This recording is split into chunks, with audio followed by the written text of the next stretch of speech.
নৌকা ধানের শেষ, লাঙ্গল দেখা শেষ। দাড়ি পাগলা করবে এবার বাংলাদেশ ইনশাআল্লাহ, রাইট?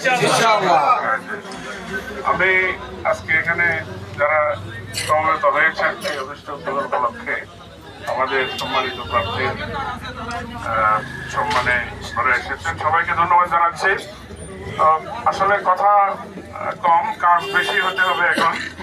তো একটা কথা আমাদের ভাই বলেছেন যে দাঁড়িপাল্লার পক্ষে সারা দেশে যে জোয়ার উঠেছে, এই জন্য অনেকের এখন গায়ে পালপিটেশন শুরু হয়ে গেছে আপনারা দেখছেন, এবং তারা বিভিন্নভাবে উত্তক্ত করার চেষ্টা করছে।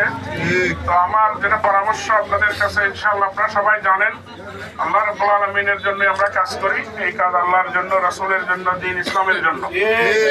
আমরা কোনো আঘাতের কারণে হঠাৎ করে আমরা প্রতিঘাতে যাব না, আমাদেরকে ধৈর্য ধারণ করতে হবে। আল্লাহ ধৈর্যশীলদেরকে পছন্দ করেন। অত্যন্ত সতর্কতার সাথে এই 10-12টি দিন আমাদেরকে কাটাতে হবে, এবং প্রত্যেকটি দিন এখন আমাদের কাজ হচ্ছে, এখন এটা একটাই, অনলি ওয়ার্ক হচ্ছে নির্বাচনমুখী। আমরা প্রতিটি ঘরে ঘরে যোগাযোগ করবো, লাস্ট ফ্লেম যেটা বলে আর কি, লাস্ট ফ্লেম। প্রত্যেকটা ঘরে ঘরে গিয়ে, প্রার্থীর পক্ষে তো সব ঘরে ঘরে যাওয়া সম্ভব নয়, প্রত্যেকটা ওয়ার্ডে আপনারা আছেন, আপনারা অনেক কষ্ট করতেছেন, আমরা জানি আল্লাহর কাছে যা যা পাবেন।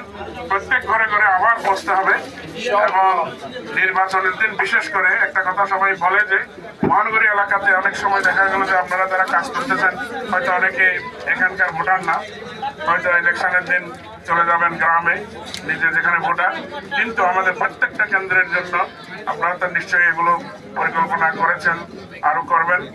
প্রত্যেকটা কেন্দ্রে ভোট গ্রহণ থেকে শুরু করে কেন্দ্র আমরা পাহারা দিয়ে রাখতে হবে, যেন কেউ কোনো ধরনের সন্ত্রাসী কর্মকাণ্ড করতে না পারে, এবং ভোটগুলা গণনা করা শেষ করে একদম শেষ পর্যন্ত আমাদেরকে ইনশাআল্লাহ ময়দানে থাকতে হবে। আল্লাহ আপনাদের সবাইকে তৌফিক করুন।